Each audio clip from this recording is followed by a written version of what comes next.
Pada malam hari ini kita bersama akan mengikuti sebuah acara terkait dengan sosialisasi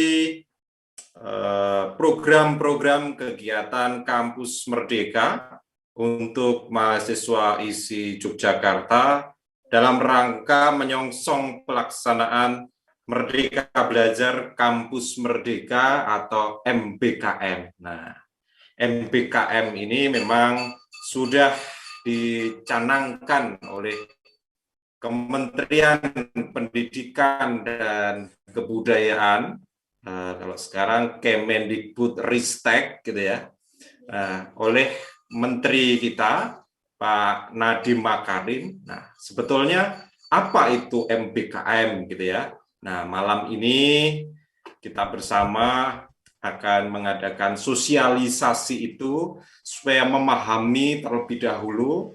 Jadi memang ini sosialisasi tahap awal untuk mahasiswa supaya memahami terlebih dahulu MBKM itu apa, gitu ya. Nah, pada malam hari ini saya ucapkan selamat datang kepada Dekan Fakultas Seni Media Rekam, Dr. Irwandi SSN MSN, kepada Pembantu Dekan 1 Fakultas Seni Media Rekam, Bapak Dr. Edial Rusli SE MSN, lalu Pembantu Dekan 3 FSMR Arif Sulistiono FSN, lalu ada dua pembicara kita, Pak Dindin Heriadi SSN MSN, selamat malam, dan Bapak Oscar Samaratungga SE MSN. Dan sepertinya juga ada beberapa dosen juga yang bergabung. Saya ucapkan selamat malam.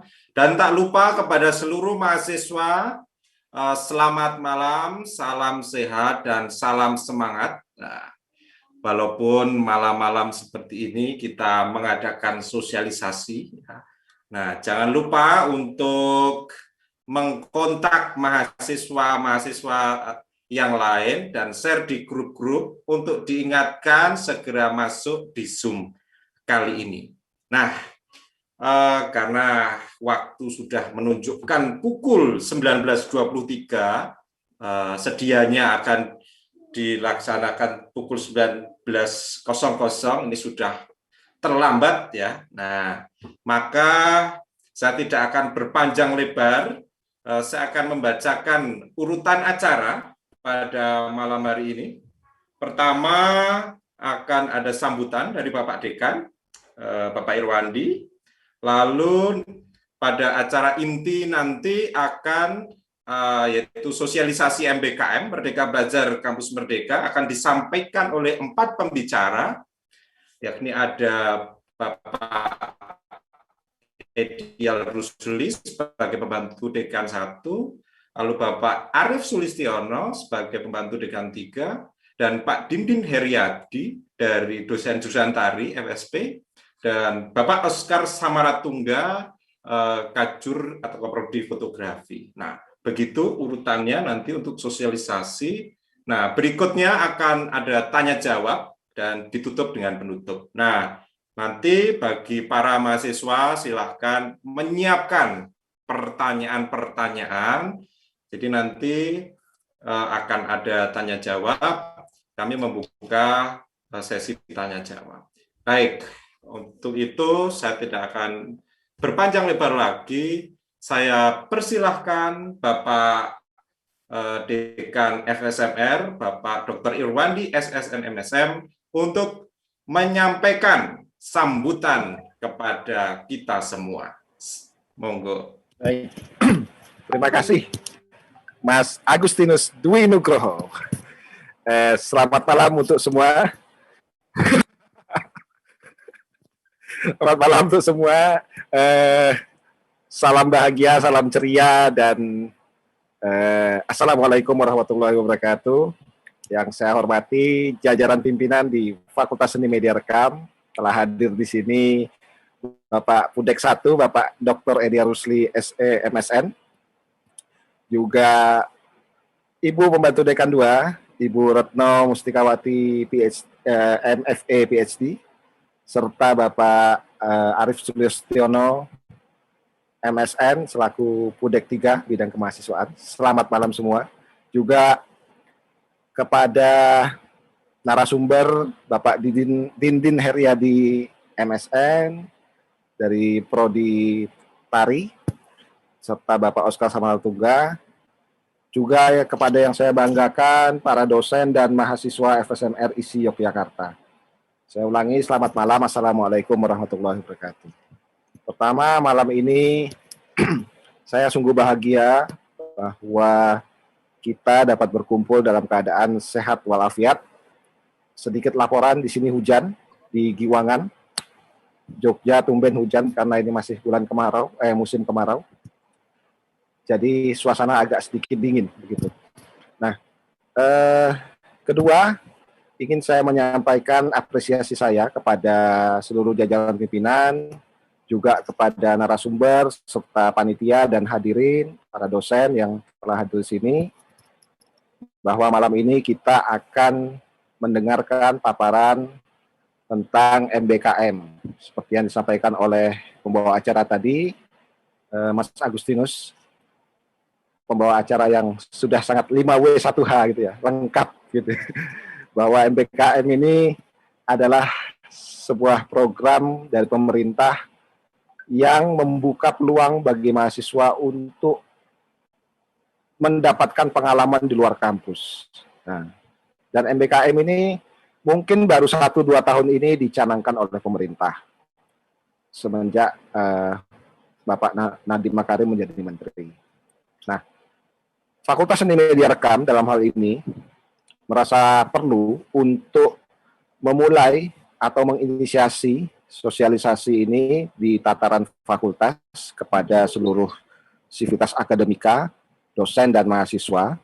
Karena apa? Kita memandang MBKM ini pertama masih baru, kedua peluangnya sangat besar untuk kita. Keempat, ini tentu sesuai dengan tujuan fakultas dan ISI Yogyakarta untuk membangun negeri melalui mahasiswa-mahasiswa yang punya kompetensi yang sesuai dengan era disrupsi ini. Itu mengapa fakultas menganggap ini penting. Nah, yang kedua memang sosialisasi atau dinamika MBKM ini sudah berjalan, terbukti dari adanya koordinator untuk kegiatan-kegiatan MBKM, sehingga dari situ pula fakultas atas masukan dari sivitas akademikanya ingin mendahului membuat sosialisasi ini kepada mahasiswa agar nanti lebih siap ketika MBKM ini sudah benar-benar diterapkan. Ketiga, juga MBKM ini oleh ISI Yogyakarta itu juga didukung, yaitu dengan adanya penyetaraan kegiatan-kegiatan kemahasiswaan untuk ditransfer menjadi SKS. Nah, malam ini akan juga kita sosialisasikan kepada mahasiswa, kepada kita semua. Untuk itu, secara khusus saya ucapkan terima kasih kepada semua yang terlibat. Pak Edi Alusri nanti akan menjelaskan tentang MBKM, kemudian Bapak Arief Sulistiono akan menjelaskan tentang PKPM, yaitu apa Pak Arief? Nah, pengakuan prestasi karya mahasiswa. Jadi, ilustrasi singkatnya kalau mahasiswa itu aktif mengikuti lomba, mengikuti LIDM, mengikuti Wiradesa dan lain sebagainya, maka itu bisa ditransfer atau bisa disetarakan dengan mata kuliah tertentu. Misalnya mengambil TOEFL, bisa lulus bahasa Inggris. Mengambil sertifikasi kompetensi, bisa lulus bahasa Inggris. Bisa lulus mata kuliah tertentu. Nah, jadi kalau itu sudah tersosialisasi dengan baik, maka MBKM di tataran fakultas dan ISI Yogyakarta itu bisa terselenggara dengan baik. Kiranya itu yang bisa saya sampaikan. Pesan saya kepada seluruh sivitas akademika FSMR ISI Yogyakarta dan mahasiswa, mari kita semangat. Ini masa peralihan memang. masa peralihan dari kuliah konvensional menjadi kuliah yang berbasis pada MBKM. Manfaatkan kesempatan ini. Waktu saya kuliah, Pak Oscar kuliah, Pak Arif kuliah, Bu Retno kuliah, belum ada. Sekarang ini Anda sangat bisa mendapatkan peluang yang luar biasa. Kemudian terakhir, Pak Oscar dan Pak Dindin di sini sebagai koordinator di tingkat isi tentang proyek independen, magang, dan pertukaran pelajar, ini akan sangat menjadi informasi yang penting karena pola MBKM ini kita melihat banyak sekali hubungan langsung antara mahasiswa dengan sistem yang ada di Kemendikbud, sehingga harapannya melalui sosialisasi ini kesempatan itu bisa dimanfaatkan.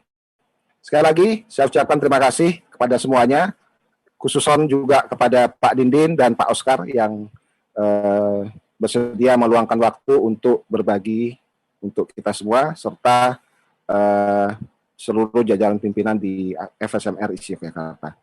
Saya akhiri, perlu dibuka nggak nih? Perlu ya?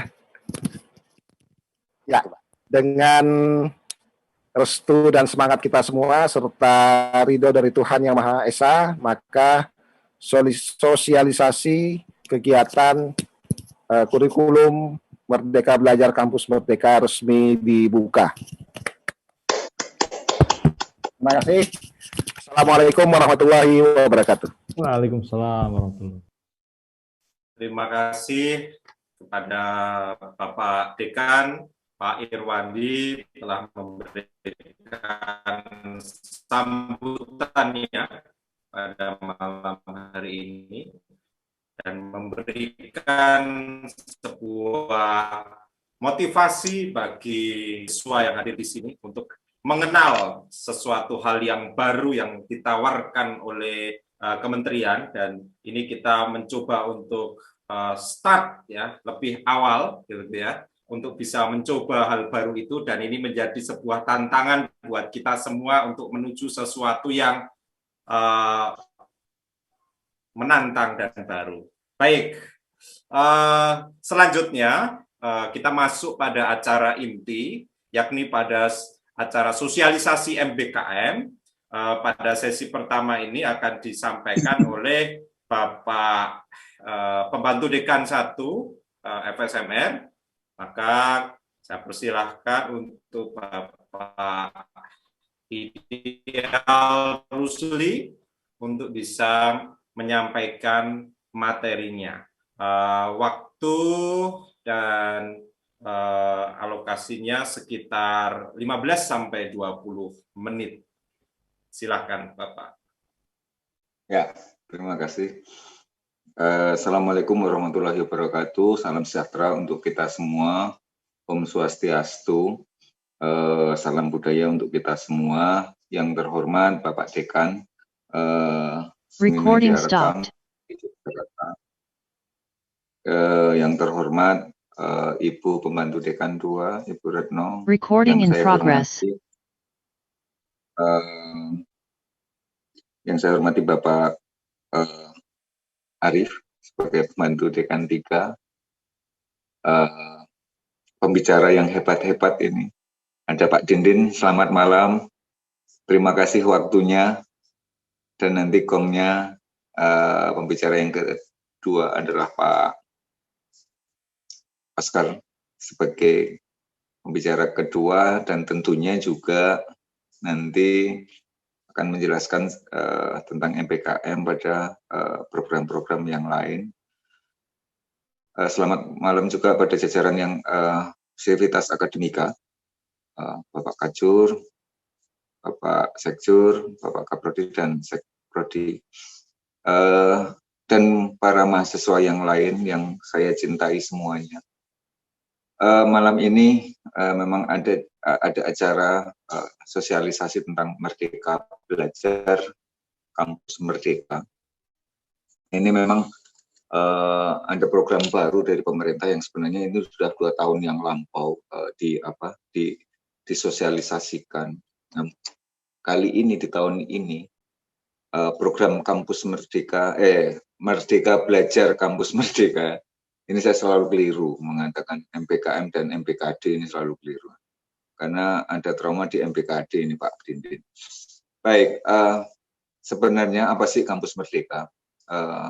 Kampus Merdeka ini sebenarnya sebuah program karir komprehensif yang untuk mempersiapkan generasi muda terbaik di Indonesia.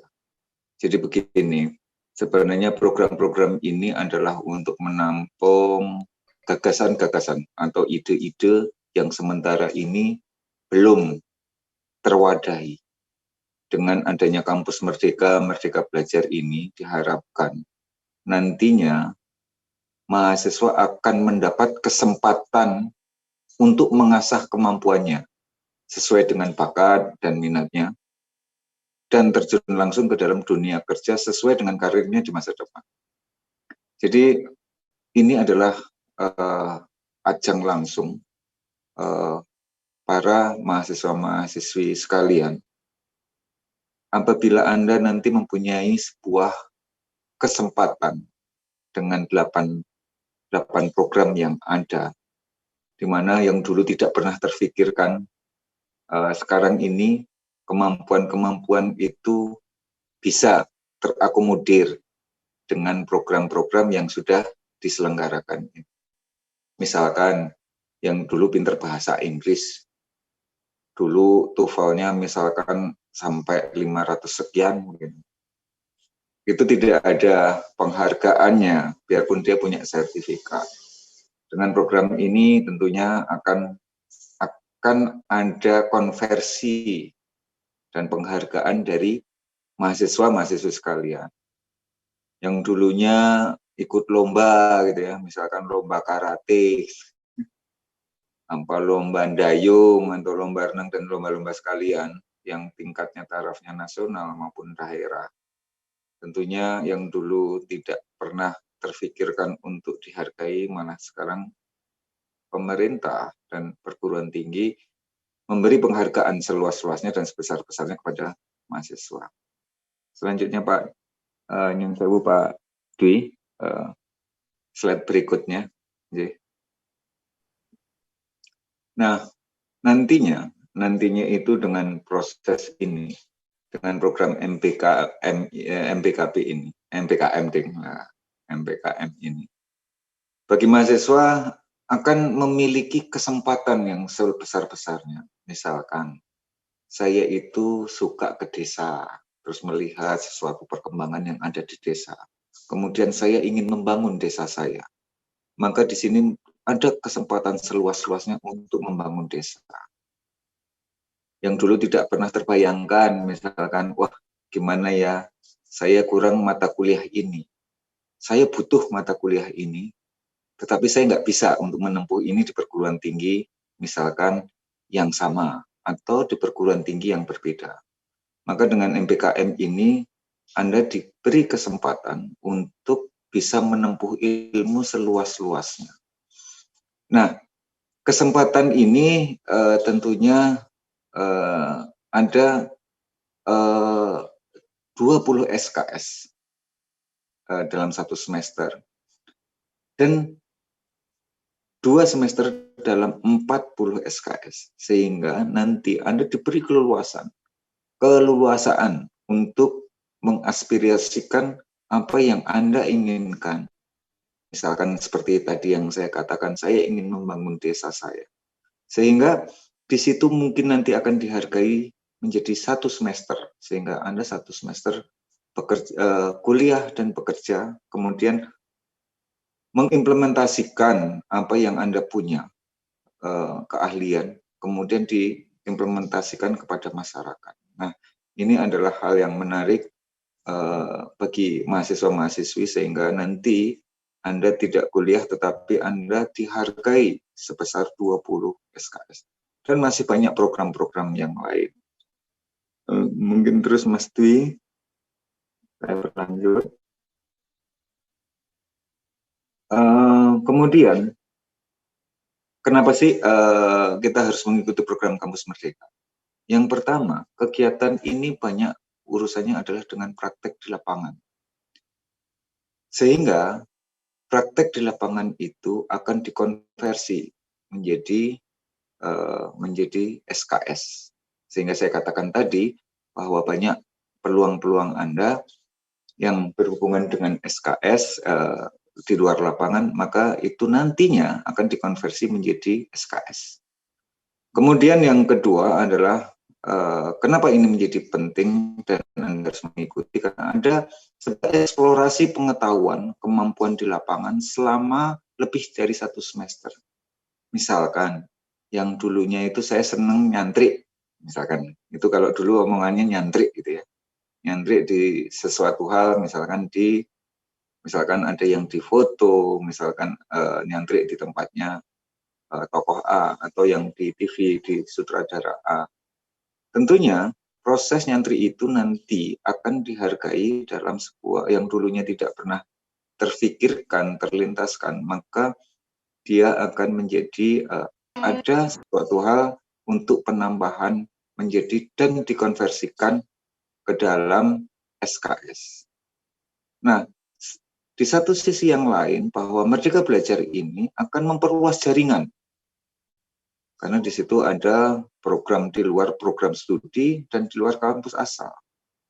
Sehingga kita bisa menimba ilmu secara langsung baik kepada mitra atau pada mitra-mitra yang berkualitas dan terkemuka. Waduh, masih 5 menit. Ini saya teruskan. Terus lagi Bapak, mungkin nanti akan saya pilih. Pak Dwi mungkin akan tambah lagi.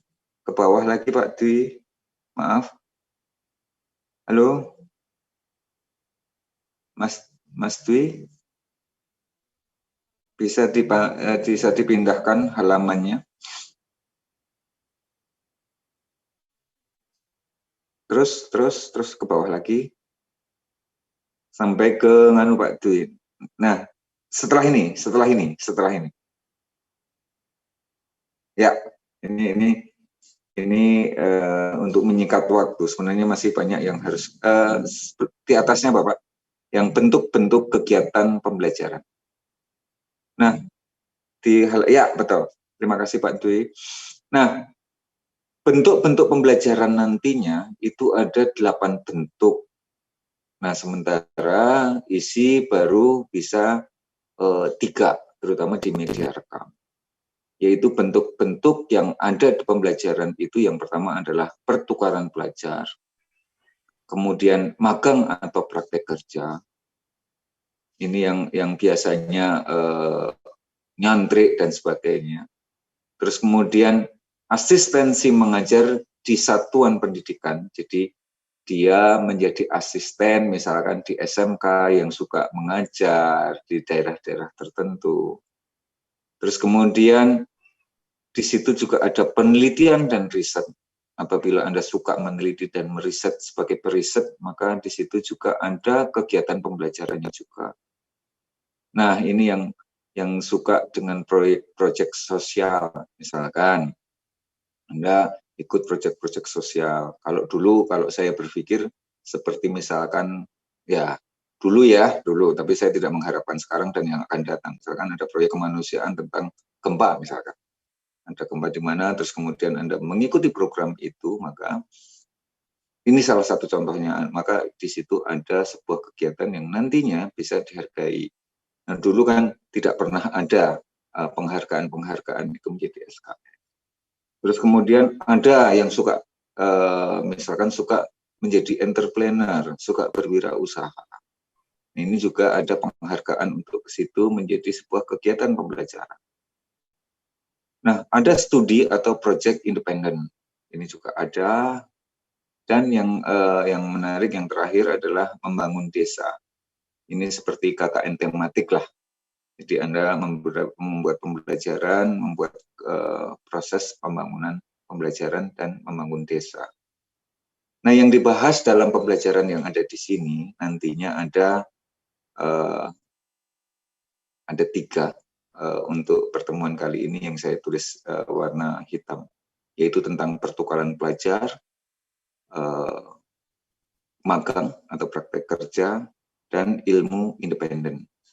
Mungkin di kolom 1 Bapak, ya di bawahnya, ya yang merah ya. Nah, dalam proses pertukaran pelajar di sini itu ada 3 hal. Yang pertama adalah pertukaran pelajar antar program studi dalam perguruan tinggi yang sama. Misalkan saya ingin belajar tentang sejarah seni rupa, maka saya bisa mengambil tentang mata kuliah sejarah seni rupa dalam sebuah perguruan tinggi yang sama, misalkan di program studi seni rupa misalkan. Oh, saya pengen belajar tentang foto produk, atau saya pengen belajar tentang desain komunikasi visual, karena yang berdekatan dengan foto misalkan desain komunikasi visual. Yang kedua, ada pertukaran pelajar dalam program studi yang sama pada perguruan tinggi yang berbeda.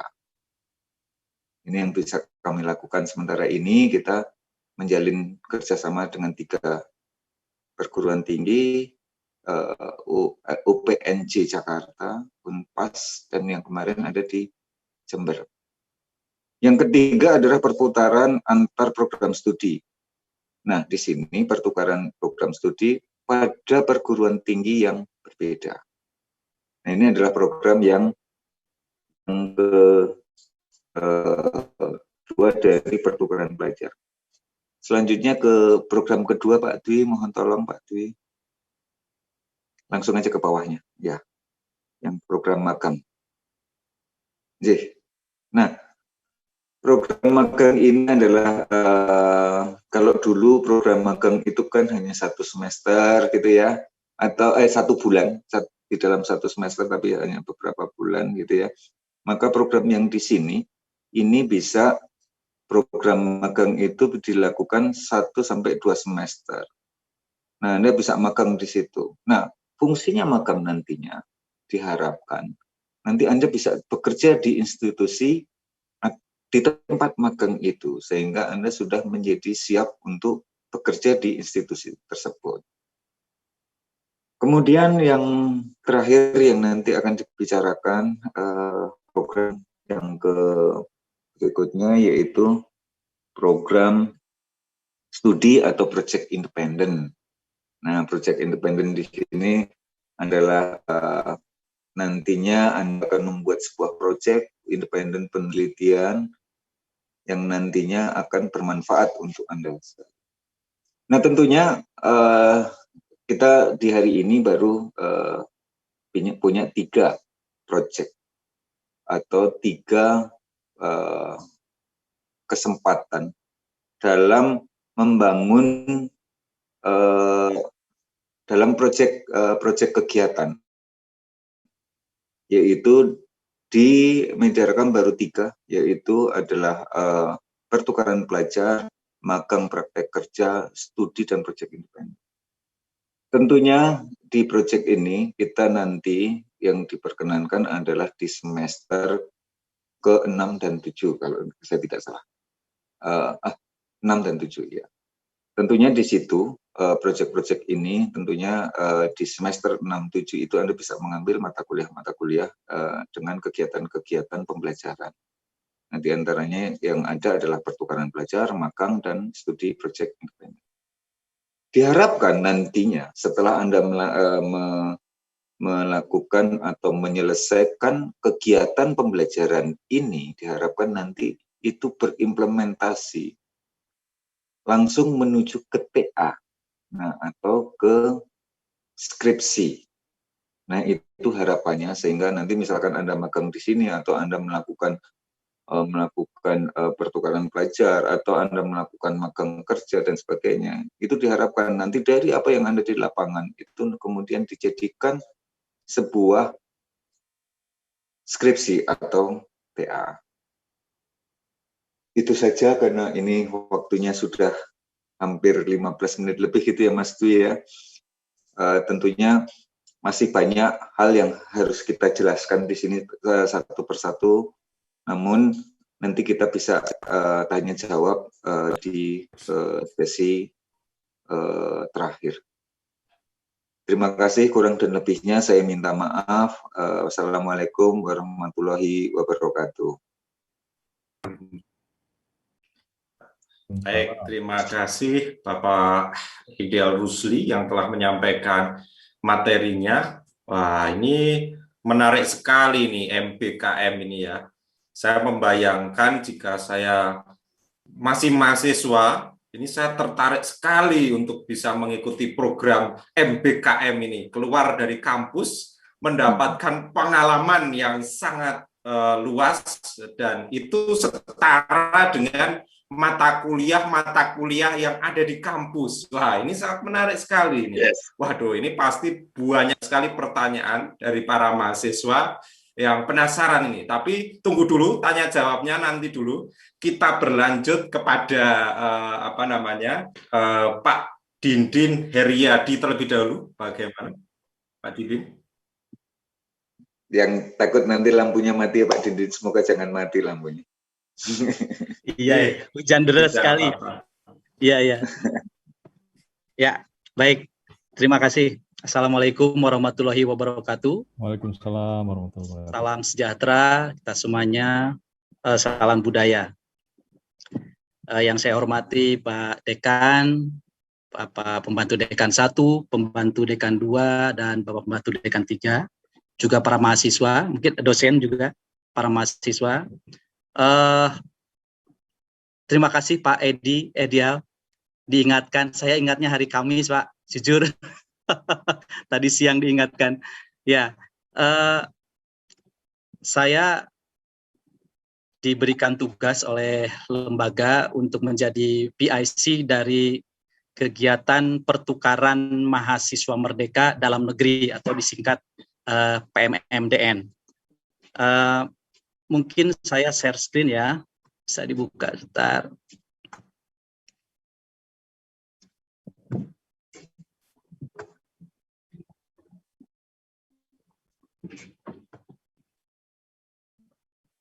Sudah bisa dilihat ya? Sudah ya. Oke, siap.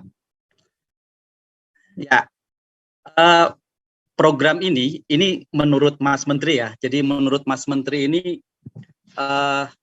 MBKM, terutama pertukaran mahasiswa merdeka, ini adalah tantangan yang harus dihadapi mahasiswa sekarang ini sangat berbeda dengan generasi sebelumnya. Jadi kebutuhan SDM di masa depan ini bisa tidak dipenuhi hanya berdasarkan pengalaman di masa lalu. Jadi SDM Indonesia menurut Pak Mas Menteri ini harus memiliki kompetensi dari berbagai bidang ilmu. Jadi semua prodi harus memerlukan berbagai disiplin ilmu. Jadi konsep linier mungkin sekarang sudah tidak berlaku. Jadi mahasiswa perguruan tinggi sekarang harus berpikir bahwa semua prodi itu harus berbagai disiplin ilmu yang harus dipelajari. Tidak hanya program studi saja yang dipelajari. Nah, untuk program mahasiswa merdeka ada beberapa kegiatan. Ya, yang pertama adalah modul pembelajaran. Modul pembelajaran ini mata kuliah yang didaftarkan di MBKM dan juga ada modul Nusantara. Nah, ada ini program baru yang cukup menarik sebenarnya. Nanti akan saya jelaskan di akhir nanti tentang modul Nusantara ini. Nah, tujuannya sebenarnya dengan dua modul ini, jadi diharapkan mahasiswa kita itu bisa merantau ke berbagai daerah, ya, untuk mendapatkan perspektif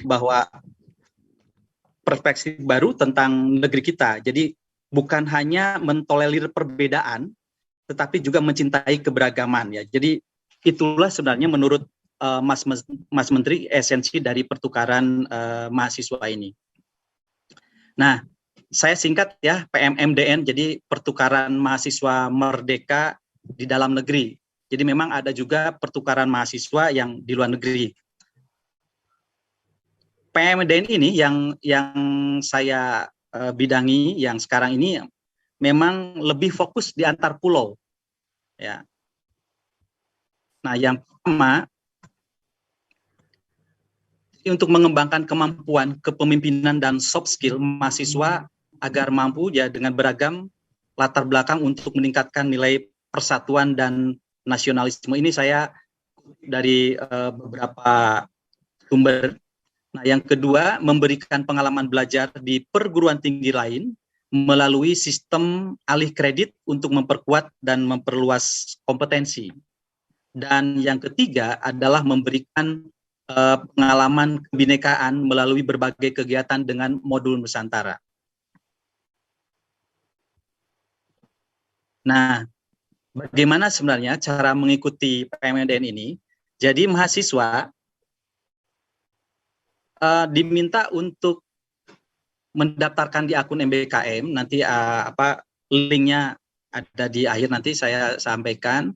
Dan sudah ada 3 orang kalau tidak salah di aplikasi saya yang sudah mendaftar, dan salah satunya mahasiswa televisi, kalau tidak salah namanya Lisa Nurholisa, itu sudah daftar. Jadi mendaftar akun dulu tetapi belum mengambil mata kuliah, karena nanti untuk kelanjutannya untuk mengambil mata kuliah harus konsultasi dengan dosen wali, ya, dengan dosen akademik, pembimbing akademik. Nah, yang pertama, skema yang ditawarkan di dalam PMMDN ini yang luar pulau, total 20 SKS ditempuh seluruhnya di perguruan tinggi penerima dilaksanakan secara luring. Nah, ini masih tanda tanya juga. Ini kami di grup PIC masih mempertanyakan apakah perguruan tinggi yang sebagai penerima itu apakah betul-betul akan luring.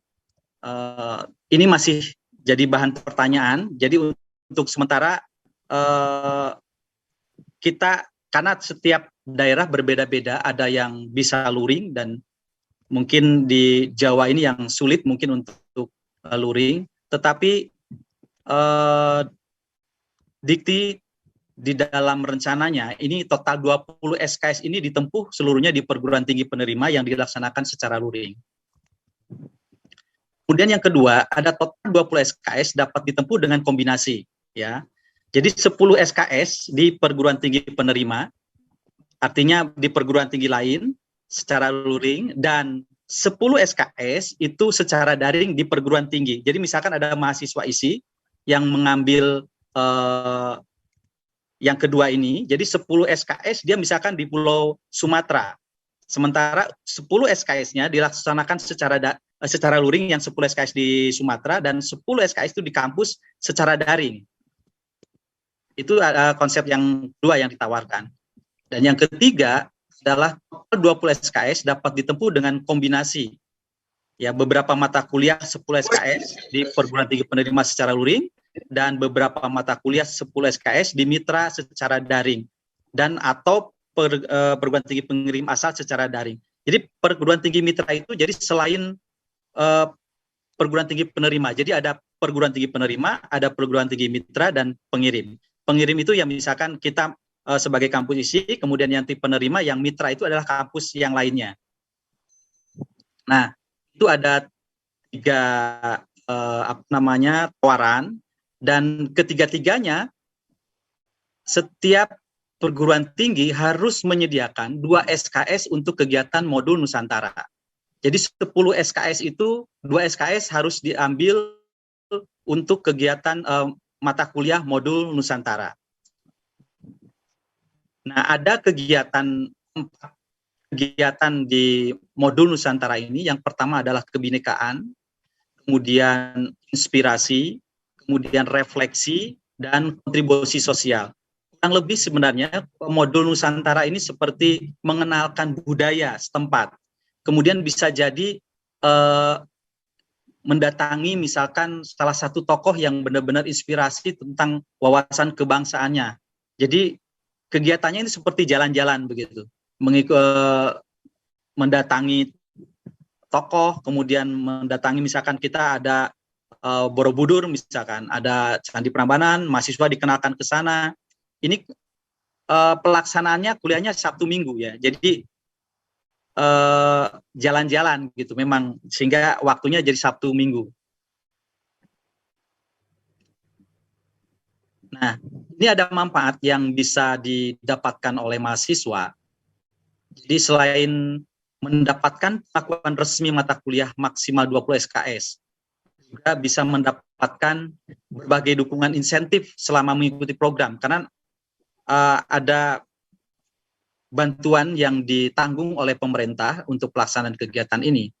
Kemudian mengisi ruang-ruang perjumpaan dengan mahasiswa lainnya dari berbagai daerah di seluruh tanah air untuk merajut nilai-nilai persatuan. Kemudian yang keempat, merasakan nuansa kebinekaan dan menanamkan jiwa toleransi dalam bingkai NKRI dan cinta tanah air. Ini sebenarnya yang selalu digembar-gemborkan oleh Dikti, ya, oleh Kemendikbud berkaitan dengan kebinekaan ini. Kemudian yang kelima, memperkuat dan memperluas kompetensi akademik melalui pengalaman belajar di luar prodi. Nah, ada beberapa persyaratan peserta para mahasiswa. Ini mahasiswa dan terdaftar pada PD Dikti pada semester 3 sampai dengan 8. Artinya kalau sekarang misalkan mahasiswa kita ada di semester 2, nah yang semester 2 sekarang itu besok sudah bisa mengambil kegiatan ini. Nah, hanya saja ada persyaratan nanti yang harus diunggah, yaitu IPK.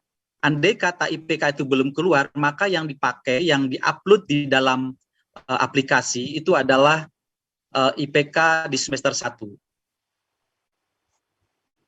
Kemudian mahasiswa peserta program PNDN ini hanya memiliki satu kesempatan untuk mengikuti dan memperoleh bantuan biaya program MM.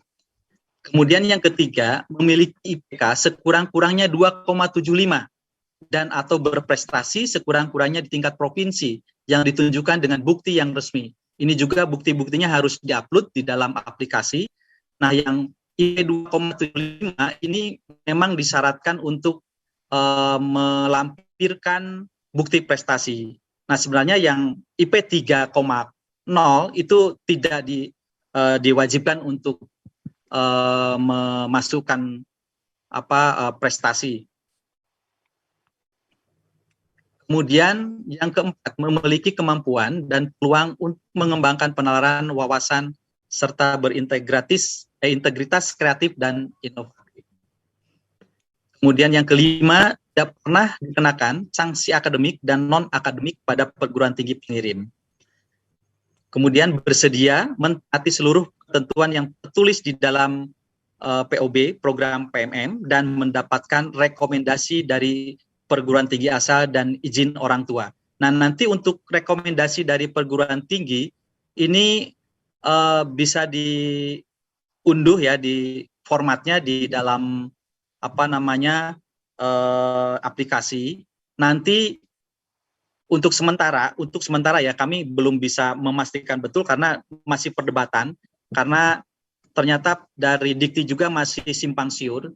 Kalau tadi mahasiswa ada yang ikut sosialisasi pendaftaran mahasiswa di YouTube atau di Zoom meeting jam 1 tadi, itu antara timnya juga masih berbeda pendapat, sehingga untuk rekomendasi ini waktu sosialisasi disampaikan boleh prodi, ya, jadi yang mendatangani boleh prodi, tetapi di berikutnya dekan gitu ya. Sehingga ini belum menurut saya belum fit betul, nanti kita sampaikan kalau ada informasi yang yang diwajibkan gitu ya. Kemudian ini ada insentif yang didapatkan mahasiswa. Di semua bantuan biaya transportasi, tiket pesawat, ini yang kelas ekonomi dan atau kereta, ini kalau kereta maksimum kelas eksekutif, itu semuanya ditanggung oleh Kemendikbud. Juga ada bantuan biaya rapid antigen ya sebanyak 2 kali ya pulang pergi. Jadi 1 kali perjalanan diberi 150.000. Jadi 300.000 untuk pulang pergi. Kemudian untuk bantuan UKT, nah ini bantuan UKT penerima beasiswa dari negara seperti KIP, kemudian bidik misi, ini tidak akan menerima bantuan UKT, kecuali yang tidak menerima bantuan UKT dari pemerintah, itu akan diberikan UKT dana 2.400.000. Tetapi kalau misalkan prodi yang dituju itu UKT-nya lebih dari 2.400.000, maka mahasiswa bersangkutan harus menanggung. Nah, sementara kalau misalkan kurang dari 2.400.000, ya tidak diberikan ke mahasiswa, tapi Kemendikbud langsung transfer ke perguruan tinggi yang bersangkutan. Kemudian bantuan biaya hidup selama 4 bulan ini 700.000 per bulan. Kemudian ada bantuan biaya akomodasi 500.000 per bulan. Dan bantuan biaya pulsa yang diberikan ini jika belum menerima bantuan dari Kemendikbud ya, yang suka kita diberikan pulsa itu. Nah, ini kalau belum akan diberi 500.000 per semester. Nah, ini semua diselenggarakan kurang lebih 4 bulan ya. Nah, sebenarnya bagaimana cara mendaftarkan diri? Ini sebenarnya sudah mulai. Kami semua kaget juga ya. Jadi mengikuti ritme MBKM ini benar-benar terpontal-pontal, dan tidak hanya perguruan tinggi kita saja, tetapi perguruan tinggi lain yang tergabung kami di dalam PIC itu malah banyak yang masih mempertanyakan bagaimana cara mendaftar dosen di MBKM, padahal sudah ditutup. Kemudian bagaimana mendapatkan modul Nusantara Padu itu sudah 2 minggu, 3 minggu yang lalu. Jadi masih banyak permasalahan sebenarnya di dalam sistem pelaksanaan PMMDN ini. Nah, ini bisa pendaftaran ya mulai tanggal 14 sampai 27 Juni. Kemudian linknya di Kampus Merdeka ya, Kemendikbud.go.id, kemudian web, kemudian pertukaran mahasiswa Merdeka 2021. Nah, yang pertama adalah koordinasi pendaftaran dengan prodi dan PAC perguruan tinggi pengirim. Jadi saya berharap mahasiswa kalau ada yang tertarik dengan kegiatan ini segera daftarkan akun dulu di MBKM ya, dengan link yang saya tadi sampaikan. Kemudian isi dulu data profil Anda, karena banyak data-data yang harus diisi di situ, sampai akun Facebook, akun Instagram, akun Twitter itu diminta. Jadi mohon untuk daftar dulu. Nah, nanti setelah itu baru Anda melihat program studi yang ditawarkan di kurikulum MBKM. Jadi kurikulum MBKM ini terpisah dengan yang ada di PDDikti. Jadi yang ditawarkan di MBKM ini khusus untuk kegiatan MBKM. Jadi bisa dilihat di aplikasi MBKM. Jadi tapi setelah mendaftar dan mendapatkan akun sebagai mahasiswa. Nah, kemudian nanti kalau bisa memilih mata kuliah apa, tentunya mata kuliah yang menunjang dengan prodinya untuk memperkuat ya. Misalkan ini saya tadi ada konsultasi yang dari DKV, dari Diskom itu dia mengambil di di Surabaya, atau saya lupa perguruan tingginya, tapi masih kaitannya dengan DKV ya, untuk memperkuat. Mungkin di prodinya tidak ada. Nah, tapi itu mata kuliah yang ditawarkan bisa dilihat di aplikasi, karena tidak semua mata kuliah yang ada di perguruan tinggi itu dimasukkan di dalam mata kuliah MBKM. Nah, yang kemudian yang ketiga adalah memilih mata kuliah yang ditawarkan perguruan tinggi mitra ataupun ya tadi saya sampaikan, kemudian mengunggah dokumen persetujuan perguruan tinggi pengirim. Ini juga untuk formatnya itu bisa di-download ya, diunduh dari aplikasi. Nanti disetujui oleh dosen bimbing akademik ya. atau dekan nanti kita akan tanyakan lagi secara jelas ini yang bisa yang diakui itu yang dosen wali atau dekan. Kemudian akses informasi penetapan perguruan tinggi penerima, kemudian menuju ke lokasi perguruan tinggi penerima untuk mengikuti pembelajaran secara luring dan atau daring. Jadi ini masih tergantung kepada perguruan tinggi penerima. Apakah mau mengadakan secara luring atau daring. Jadi ini harus ada komunikasi dengan perguruan tinggi penerima. Dan harus mahasiswa selain mengikuti mata kuliah tadi harus mengikuti kegiatan modul Nusantara. Jadi sesuai jadwal bersama dengan dosen pembimbing dan mentor. Jadi saya kira itu yang bisa saya sampaikan berkaitan dengan PMMDN, bagaimana pendaftarannya. Mungkin nanti bisa dilanjut ditanya jawab. Saya kira demikian Pak Dwi. Terima kasih. Baik, terima kasih Pak Dindin yang telah menyampaikan materinya. Ini semakin jelas dan semakin banyak hal yang kita dapatkan. Nah, saya ingin mengutip kata Pak Menteri Nadiem ini ya, terkait dengan program Merdeka Belajar Pertukaran Pelajar ini. Program ini bertujuan membangun rasa toleransi di kalangan mahasiswa melalui ruang-ruang perjumpaan yang terbentuk melalui aktivitas pertukaran mahasiswa dan eksplorasi keberagaman budaya Indonesia. Wah, ini kalimat ini sangat menarik sekali nih Pak Nadiem ya.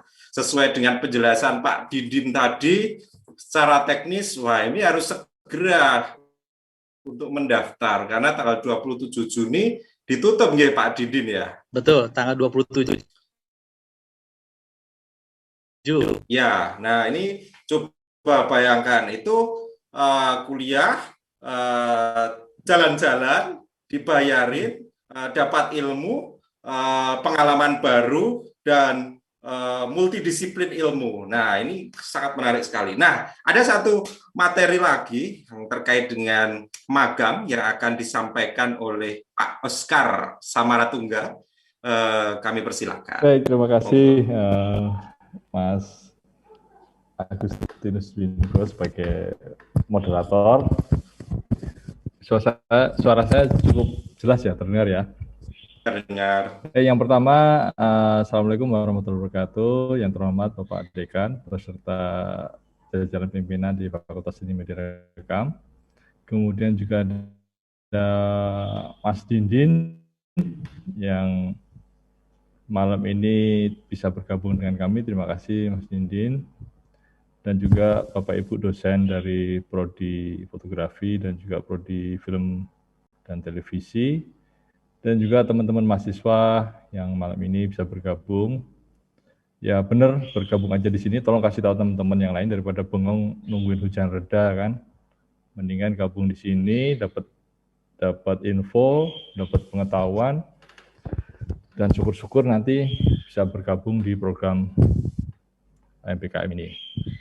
Baik, saya akan share screen dulu.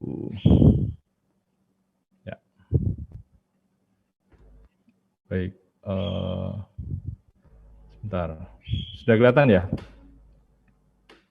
Baik, ini saya sedikit mereview ya, jadi saya sedikit menekankan kembali apa yang sudah disampaikan oleh bidang 1. Ya, ini barusan kemarin ada di launching ya, 2 hari yang lalu kalau nggak salah, Festival Kampus Merdeka. Jadi ini memang MBKM ini dibentuk, ada dasarnya, ada alasannya. Jadi ada perubahan teknologi, kemudian iklim demografi dan budaya yang terjadi semakin cepat dan semakin masif di kehidupan kita. Nah, tantangan yang dihadapi mahasiswa saat ini juga berbeda, seperti yang disampaikan oleh Pak Dekan tadi. Pada saat kami dulu kuliah, itu belum ada yang seperti ini. Belum ada istilahnya ide bahkan bisa pertukaran pelajar, bisa berkunjung seperti yang Pak Didi sampaikan tadi ke pulau lain, ke perguruan tinggi lain, dan lain-lain. Sekarang difasilitasi, bahkan diberi uang saku, dimodalin, dan lain-lain. Nah, itu sangat berbeda. Nah, sebanding dengan itu, kebutuhan SDM di masa depan juga berbeda. Kalau dulu kebutuhan SDM-nya ya seperti itu, sehingga pendidikannya juga dituntut tidak banyak. Tetapi dengan adanya kemajuan teknologi, pengaruh informasi, dan juga perkembangan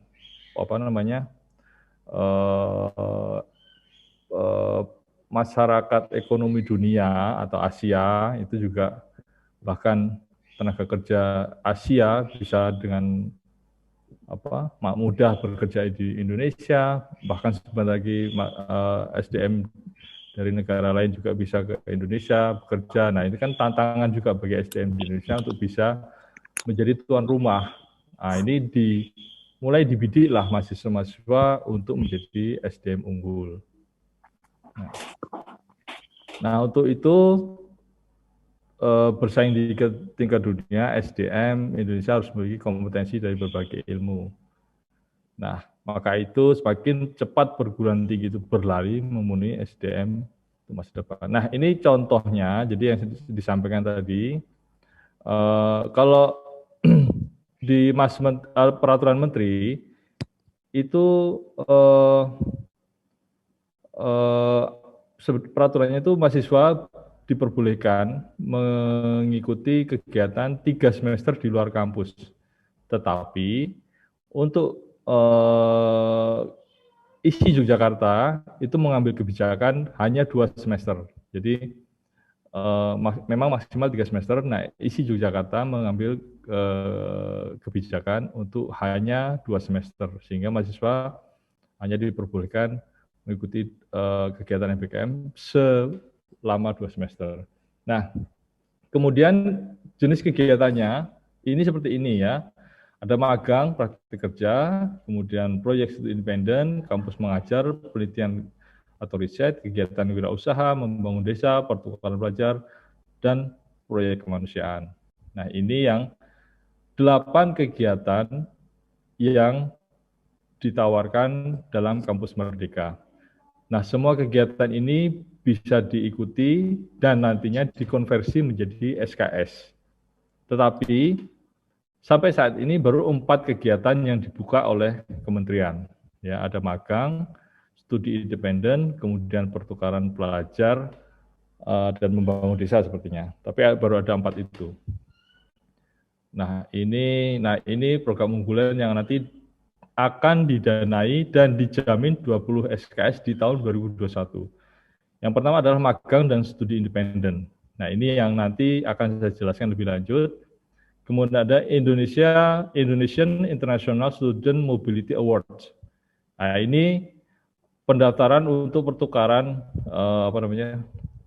mahasiswa di luar negeri, di mobility. Kemudian ada pertukaran mahasiswa merdeka. Nah, ini pertukaran pelajar yang tadi sudah dijelaskan oleh Pak Dindin. Nah, nanti juga ada kampus merdeka, kampus mengajar. Jadi Anda teman-teman bisa melakukan kegiatan untuk mengajar, ya, mengabdi untuk mengajar di SD dan SMP. Nah, seterusnya itu. Baik, saya akan menjelaskan tentang magang dan studi independen bersertifikat. Ya, jadi memang di ISI Yogyakarta itu saya ditunjuk oleh rektorat untuk menjadi koordinator magang dan studi independen bersertifikat Kampus Merdeka. Nah, apa saja kegiatan itu untuk magang dan studi independen? Nah, mahasiswa akan diberi pengalaman di luar kampus untuk mengasah keterampilan masa depan. Nah, di sini ada magang. Jadi magang di perusahaan, organisasi nirlaba, dan multilateral, lembaga pemerintahan atau startup. Nah, kemudian kalau studi independen itu mengikuti short course atau non-degree program oleh perusahaan dan atau perguruan tinggi kelas dunia. Nah, ini konsep dari magang dan studi independen yang ada di Kampus Merdeka. Tetapi Fakultas di Media Rekam atau bahkan ISI Yogyakarta juga mempunyai konsep. Jadi magang dalam artian di sini boleh tidak harus di lembaga nasional ya, tapi juga mungkin di sekitar Jogja juga bisa. Nanti studi independen juga di sekitar Jogja juga bisa. Intinya apa? Intinya adalah kerjasama dengan mitra. Jadi ISI Yogyakarta atau bahkan fakultas atau bahkan prodi sudah harus mempunyai mitra. Mitra dengan siapa, organisasi atau perusahaan yang mana nanti mahasiswa boleh magang di sana. Itu perlunya kesepakatan antar mitra dengan perguruan tinggi, di mana perguruan tinggi memastikan bahwasanya magang mahasiswa di perusahaan itu harus bisa dipastikan mempunyai bobot kualitas yang sama dengan mahasiswa jika tidak melakukan magang. Jadi maksudnya mahasiswa bisa mendapat bekal yang lebih baik. Ya, jadi dalam nanti memanage kegiatan, berorganisasi, mengasah kemampuan motorik, organisasi, soft skill, dan lain-lain harus bisa meningkat. Akhirnya apa? Akhirnya dengan magang di perusahaan, dia mendapat pengalamannya lebih, memperluas wawasan, bahkan link kerjasama. Sehingga selesai magang, mahasiswa menjadi lebih baik, menjadi SDM yang lebih siap. Dan tentu karena sudah terjun langsung dengan dunia kerja, di dunia kerja dengan proses magang, tentu itu akan lebih mudah terbaca oleh perusahaan-perusahaan. Bahkan itu sudah nanti akan dibekali dengan sertifikat, CV, dan lain-lain, itu sudah bisa dengan mudah dibaca, oh pengalamannya sudah seperti ini toh, lebih mudah diserap di dunia kerja. Nah, ini sudah yang tadi saya sampaikan, mahasiswa memiliki hak 3 semester sebenarnya, tetapi ISI Yogyakarta mengambil kebijakan hanya 2 semester. Jadi hanya 2 semester. Seperti yang disampaikan Pak Edial tadi, 1 semester boleh antar prodi di perguruan tinggi yang sama. Jadi mahasiswa fotografi misalnya belajar di DKV boleh. Kemudian karena masih mempunyai 1 semester lagi haknya, 1 semester keluar dari ISI. Jadi seperti kemarin kita sudah menjadi kerjasama dengan UPN Jakarta, Unpas, dan ada universitas di Jember, nanti mungkin ada universitas yang lain, itu untuk pertukaran pelajar seperti itu. Atau juga bisa 2 semester itu langsung keluar perguruan tinggi, jadi berbeda, jadi langsung ke luar ISI, jadi ke UGM atau kemana yang nanti kita bisa kerjasama. Atau nggak kemana-mana, kan ini hak itu boleh diambil, boleh tidak. Jadi teman-teman, ngapain, aku mending 8 semester tak selesaikan semua di kampus, itu juga tidak apa-apa. Tidak ada larangan dan tidak ada hukumannya. Boleh, jadi pilihannya seperti itu. Boleh mengambil haknya 2 semester, 1 di kampus, 1 di ISI, 1 di luar ISI. Atau dua-duanya di ISI. Tadinya di mungkin anak mahasiswa televisi atau animasi akan membuat animasi tentang tari misalnya. Nah, mungkin masuk ke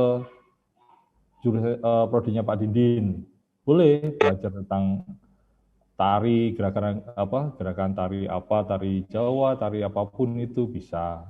Kemudian nanti untuk membuat desain atau ke DKV bisa dari 2 semester di dalam ISI, atau 2 semester nggak kemana-mana, tetap aja di prodi masing-masing, selesai wisuda dan lain-lain. Boleh, nggak masalah. Itu yang penting. Jadi hak itu dimiliki oleh mahasiswa. Jadi ini tawaran untuk mengambil kegiatan di Kampus Merdeka. Nah, kemudian di bawah koordinasi saya adalah magang dan studi independen. Nah, mulai 2021 Kemendikbud juga berkolaborasi dengan LPDP. LPDP itu adalah lembaga pendidikan penjamin dana pendidikan, lupa saya pastinya. Ya, jadi LPDP inilah yang nanti akan membiayai. Ya, jadi ini ada beasiswa. Jadi ini sudah jelas beasiswa LPDP itu memberi beasiswa pembiayaan. Ada di 4, S1, S3, S2, S3, join dual degree dan lain-lain. Ada bridging course, ya. Bridging course ini untuk mahasiswa program peserta ke luar negeri. Nah, yang ketiga ada program kampus merdeka untuk mahasiswa. Nah, di sini tadi ada kampus mengajar, ada pertukaran mahasiswa, mobilitas global, dan wirausaha. Nah, di sini yang ditekankan di dalam koordinasi saya sebagai koordinator adalah mikrodensial mahasiswa melakukan magang dan studi independen di organisasi kelas dunia. Ini juga bisa dibiayai, gitu kan. Oke, kemudian Kemendikbud mengajak organisasi kelas dunia untuk membuka program mikro kredensial magang atau studi independen yang berkualitas tinggi. Nah, ini ya. Jadi ini beberapa hal yang nanti bisa dilakukan. Jadi magang berbasis masalah asli dan pekerjaan kelompok. Jadi pemagang diberi masalah asli yang berdampak pada kinerja perusahaan, kemudian bekerja dalam kelompok multidisiplin. Kemudian mahasiswa dibimbing oleh pembimbing profesional full time. Nah, kan. Kemudian mempunyai tujuan pembelajaran yang terdefinisi dan terukur. Imersif dan disertai sertifikat industri. Program cukup lama untuk menggantikan 1 semester penuh. Kemudian nanti Anda akan mendapatkan sertifikat industri atau sertifikat kompetensi atau sertifikat kerja yang itu menandakan Anda memang sudah menempuh itu dengan baik. Itu terukur dan diakui oleh seluruh perusahaan atau seluruh yang mempunyai keinginan untuk tenaga atau pasar tenaga kerja, ya. Kemudian ini ya, jadi dukungan pemerintah dalam bentuk subsidi keuangan dan rekognisi sebanyak 20 SKS, ya. Jadi ada nanti bentuk subsidi keuangan seperti halnya tadi yang disampaikan oleh Pak Dindin di pertukaran pelajar, itu juga ada bantuan subsidinya, di sini juga ada. Nah, apa manfaatnya? Manfaatnya bagi manajemen, bagi pelaku industri, manajemen trainership yang didanai oleh pemerintah. Jadi mahasiswa pemagang akan didanai oleh LPDP untuk bekerja secara full time. Nah, ini cukup meringankan bagi perusahaan. Karena perusahaan juga nggak mau, tolong dong, ini mahasiswa magang tempatmu, bayarin ya. Siapa yang mau kan? Tapi tolong dong, ini suruh belajar magang di perusahaanmu, aku yang bayarin, pemerintah yang bayarin. Pasti mau, ya. Talent scouting, jadi untuk mencari talenta dari perguruan tinggi. Jadi pelaku industri bebas memilih pemagang yang diterima. Nah, ini juga nanti ada syarat-syaratnya. Jadi yang disampaikan oleh Pak Didin tadi juga harus mengunggah bukti, syarat dan lain-lain. Di sini juga nanti, ya. Jadi pelaku industri bebas memilih sesuai dengan kebutuhannya. Saya memilih mahasiswa yang bisa memotret. Oke, Anda terpilih. Saya memilih mahasiswa yang bisa membuat sebuah videografi karena proyek saya nanti akan berhubungan dengan ini. Saya memilih mahasiswa yang bisa membuat konten 3D dan lain-lain. Bisa. Nanti itu yang membuat diferensiasi atau perbedaan di situ. Nah, manfaat bagi mahasiswa apa?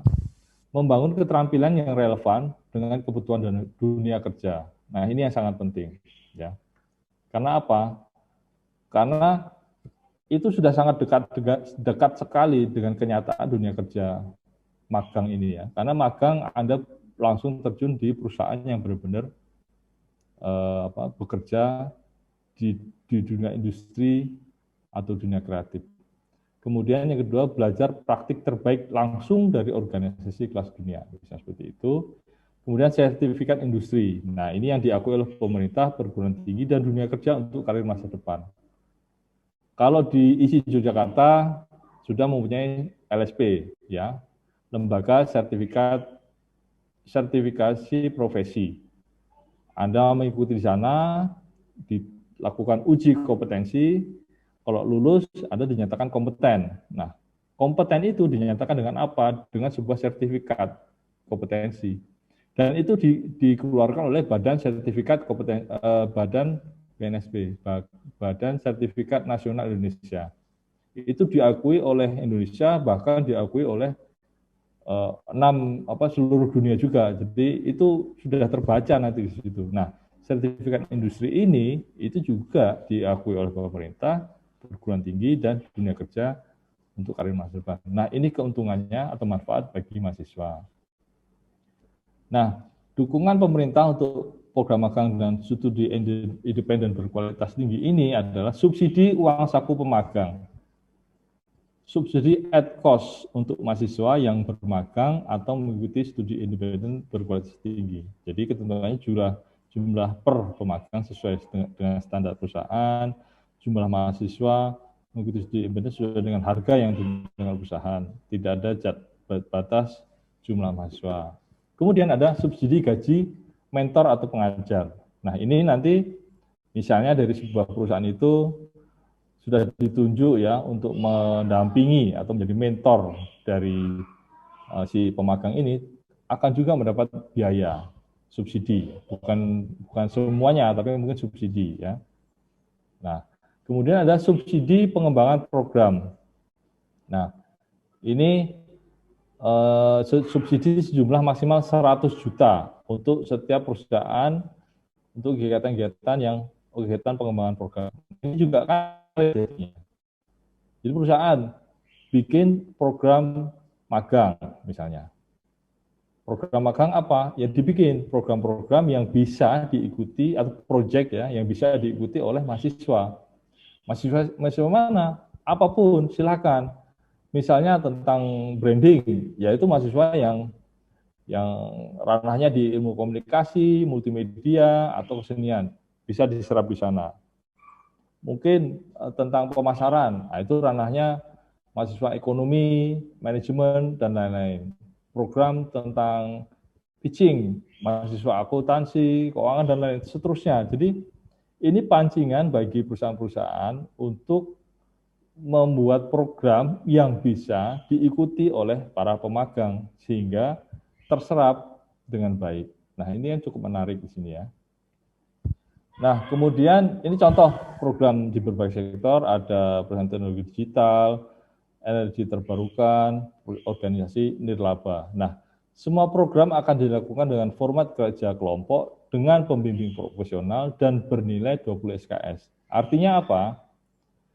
Apabila Anda mengikuti program magang, kegiatan Anda nanti selama magang itu akan dikonversi menjadi 20. Begitu Anda kembali ke kampus, akan dikonversi menjadi 20 SKS. Jadi Anda sudah mempunyai 20 SKS. Nah, apa saja nanti mata kuliah yang bisa diakui setara dengan magang itu nanti tugasnya prodi ya. Karena apa?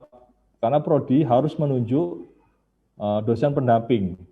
Dosen pendamping ini ya atau dosen wali nanti bisa yang akan bertugas menjembatani proses kegiatan MBKM ini. Dosen pendamping inilah yang nanti memastikan kalau Anda terjun ke perusahaan itu, Anda akan mendapat pengalaman ini, sehingga inilah yang bisa dikonversi menjadi 12 SKS. Misalnya kemampuan manajerial di sana, setara dengan manajemen seni, seperti itu. Ya, kemampuan presentasi Anda di sana, atau kemampuan speaking, atau kemampuan berbicara, kemampuan melakukan mempresentasikan kerja, rencana, dan lain-lain setara dengan seminar misalnya. Kemampuan Anda ini di proyek independen misalnya ya. Ini saya ambil contoh di mata kuliah yang di fotografi karena saya yang paham di fotografi. Misal Anda melakukan kegiatan proyek independen ya. Jadi Anda dengan sebuah perusahaan melakukan sebuah proyek ya, proyek di mana itu untuk kebutuhan perusahaan itu, tetapi perusahaan itu meminta ide-ide dari Anda, konsep-konsep Anda dan juga eksekusinya dilakukan bersama Anda. Nah, ini setara dengan fotografi konseptual misalnya. Nah, ini kan sudah tinggal sebentar lagi dijadikan skripsi tugas akhir. Nah, itu tetapi apa yang Anda lakukan itu sudah sangat melekat dengan dunia kerja, sehingga itu sudah apa ya istilahnya, sudah sangat mudah terserap di dunia kerja. Nah, maksudnya dari program itu seperti ini. Nah, pendaftaran dapat dilakukan sekarang melalui Mitra Kampus Merdeka. Nah, ini ya penerimaan proposal. Nah, penerimaan proposal itu bulan April kemarin. Ini proposal yang diajukan oleh perusahaan-perusahaan nasional, ya. Perusahaan-perusahaan nasional itu dilobi oleh kementerian. Kementerian itu membentuk Pokja, kelompok kerja. Jadi kementerian itu langsung melakukan lobby-lobby ke perusahaan-perusahaan nasional untuk kegiatan magang dan proyek independen. Nah, mereka disuruh membuat proposal apa saja yang bisa dilakukan oleh perusahaan itu, mahasiswa kegiatan apa yang akan ditawarkan oleh perusahaan itu, proyek-proyek apa yang akan dilakukan atau akan dilaksanakan, mahasiswa, kualifikasi mahasiswa seperti apa yang ingin mereka terima atau dapat mereka terima, dari jurusan apa saja dan lain-lain. Nah, itu diterima oleh kementerian. Kemudian kementerian meloloskan program-program yang lolos, ya.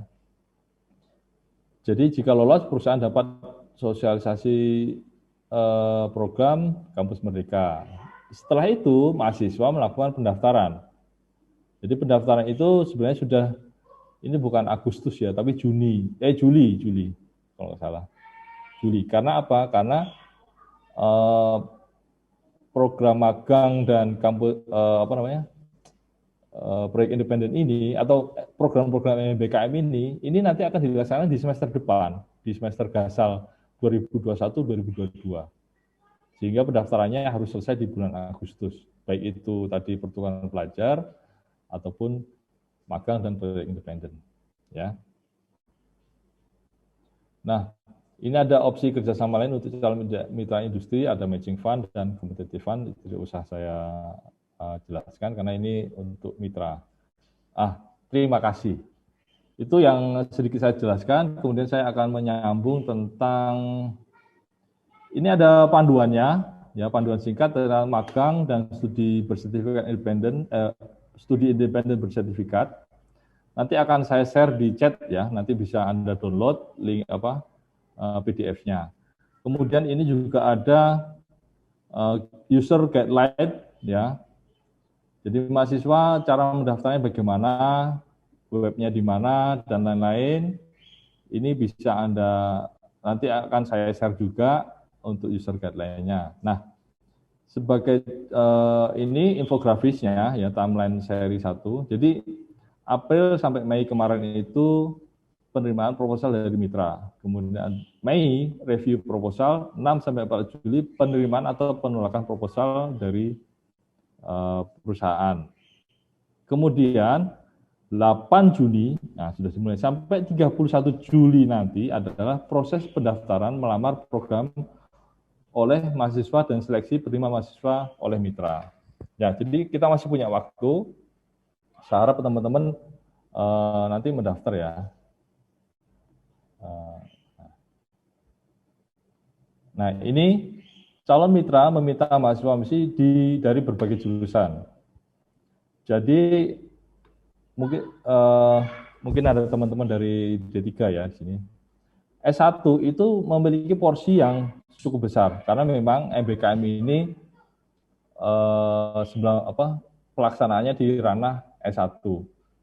Sedangkan di D3 atau D4 atau vokasi, karena ini dirjen berbeda, ada dirjen vokasi sendiri. Nah, ini dirjen yang melaksanakan MBKM ini dirjen apa ya, Filmau atau apa itu ya, atau Dikti ya, dirjen Dikti mungkin. Sehingga ada 2 dirjen yang berbeda. Tetapi tidak menutup kemungkinan ada 10% yang kuota yang diminta oleh perusahaan untuk untuk tingkat D3. Nah, ini yang saya kira kenapa Fakultas Seni Media Rekam melalui bidang 1 mengadakan sosialisasi seperti ini supaya peluang-peluang ini tidak hilang begitu saja, tapi bisa diserap juga oleh mahasiswa D3, terutama kita mempunyai D3 animasi. Karena saya bisa berkata seperti ini, karena apa? Karena ada hal-hal atau dari perusahaan itu yang sangat membutuhkan teman-teman dari animasi. Tetapi saya kurang tahu nanti teknisnya bagaimana, karena kalau S1 itu jelas dapat dikonversi menjadi 12 SKS, sedangkan untuk D3 ya nanti mungkin itu kita bisa pimpinan di Fakultas Seni Media Rekam bisa membicarakan lebih lanjut. Nah, ini contoh, ini beberapa mitra yang meminta. Jadi ada bidangnya itu desain grafis, ya. Ini jelas multimedia kreatif kita bisa masuk, jurnalisme bisa masuk. Nah, saya yakin belum banyak perusahaan yang tahu tentang isi Yogyakarta, apalagi Fakultas Seni Media Rekam, apalagi prodi film fotografi dan animasi. Sehingga dengan adanya teman-teman mendaftar dan saya juga nanti akan terus sounding di tingkat tingkat koordinator di tingkat nasional, tentu berusaha memperkenalkan, ini loh saya punya mahasiswa di bidang ini. Ini pasti Anda butuhkan, cuman Anda belum tahu. Nah, nanti dengan adanya ini, mungkin bisa dibuka secara spesifik permintaan mereka. Oh, saya minta mahasiswa film dan televisi, saya minta mahasiswa fotografi, saya minta mahasiswa animasi. Bisa juga seperti itu, harapannya seperti itu. Nah, ini beberapa calon mitra yang mengajukan proposal, ada PT Telkom, Shopee, siapa yang sering belanja online nih? Ada Telkom Seluler, ada Grab, nah ini Grab Food atau Grab Ojek ini. Kemudian ada bank juga seperti ini. Nah, sekitar 106 mitra. Nah, mitra ini akan menampung sekitar 15.000 sampai 25.000 mahasiswa. Nah, ini kan peluang yang sangat terbuka lebar untuk Anda bisa terserap dalam program ini. Jadi ini masih target negosiasi bisa lebih dari angka ini nantinya, ya. Itu yang peluang yang harus kita raih teman-teman semua, ya, tentang magang. Nah, ini trennya, ya, jadi tren peningkatan kegiatan magang. Jadi mitra yang diminati itu yang sudah masuk ke Paragon Teknologi dan Inovasi ini ada sekitar 5.000 lebih. Wah, kan cukup banyak sekali. Jadi ada total aplikasinya 14.000. Kemudian total aplikasinya ada ini yang melamar itu 4.000-an. Nah, ini yang sudah masuk, ini datanya, data yang ada. Kemudian ini universitas yang sudah mendaftarkan, jadi masih UI itu paling banyak, ada sekitar 300-an mahasiswa, isi Yogyakarta belum. Semoga dengan adanya ini teman-teman tertarik untuk mendaftar, ya. Nah, ini perguruan tinggi di provinsinya, Jawa Barat itu masih paling tinggi 700-an, DKI 700, Jawa Tengah, dan DIY itu masih di nomor 5. DIY itu masih banyak diwakili oleh UGM ada 94. Nah, itu, ini ya, ini jumlah mahasiswanya UI, ini yang terbaru juga. UGM sudah 184. Nah, ini UGM sudah meningkat. Tadi kan cuma berapa? 94. UI menjadi 500. Ya, itu mungkin hanya masalah kendala teknis, ya. Karena di isi Yogyakarta dalam hal sosialisasi bisa dibilang belum terlalu gencar. Mungkin di perguruan tinggi lain sudah cukup gencar, cukup masif, bahkan cukup aktif, sehingga informasi itu sangat cepat tersampaikan langsung ke mahasiswa. Karena apa? Karena ini yang bergerak mahasiswa. Kita hanya bertugas mendampingi, menyampaikan informasi. Nah, mahasiswa harus mahasiswa harus mendapat informasi selengkap-lengkapnya, secepat-cepatnya. Karena waktunya cukup terbatas. Seperti yang Pak Didin katakan tadi, kita terpondal-pondal sebenarnya. Hampir semua perguruan tinggi terpondal-pondal. Tapi bagaimana perguruan tinggi itu menyikapi, mengatur strategi, dan lain-lain. Itu ranahnya pimpinan ya, nggak apa-apa. Harapannya pimpinan di FSMR cukup responsif dan cukup aktif. Itu kemudian mana teman-teman mahasiswa, saya harap bisa mengikuti memfollow akun-akun ini Instagram supaya selalu mendapat update informasi yang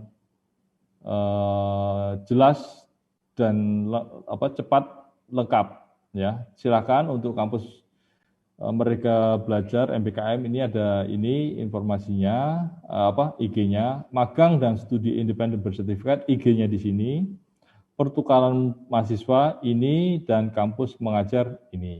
Silakan nanti di foto ya pakai HP, nanti bisa di follow. Informasinya sudah sangat lengkap. Bahkan sebenarnya malam ini itu kami di tingkat koordinator magang dan studi independen ada Zoom meeting juga, tapi informasinya baru muncul kemarin malam, padahal jadwal ini sudah ada. Jadi saya mengalah, saya tidak mengikuti dulu, saya lebih memilih untuk bisa lebih menjelaskan kepada teman-teman semua. Ya, itu yang yang bisa saya sampaikan awal. Dan ini contohnya sekarang. Nah ini tolong dicatat juga websitenya kampusmerdeka.kemdikbud.go.id.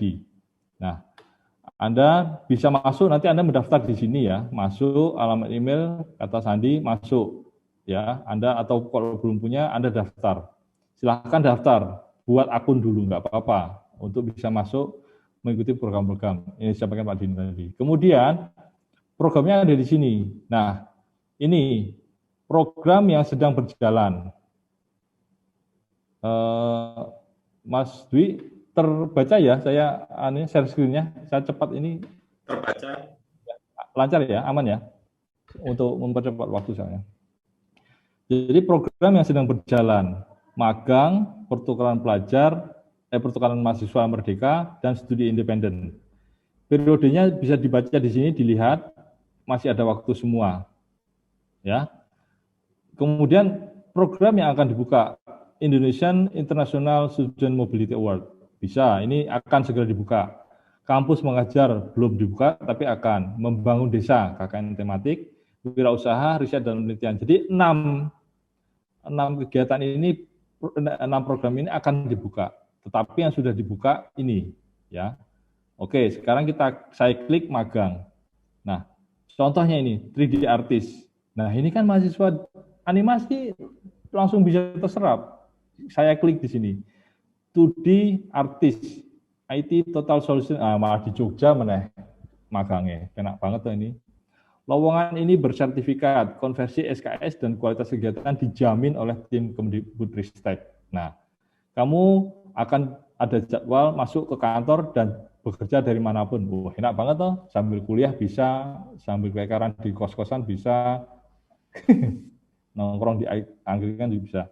Durasi kegiatan 23 Agustus sampai 21 Januari, 5 bulan. Loh, jelas.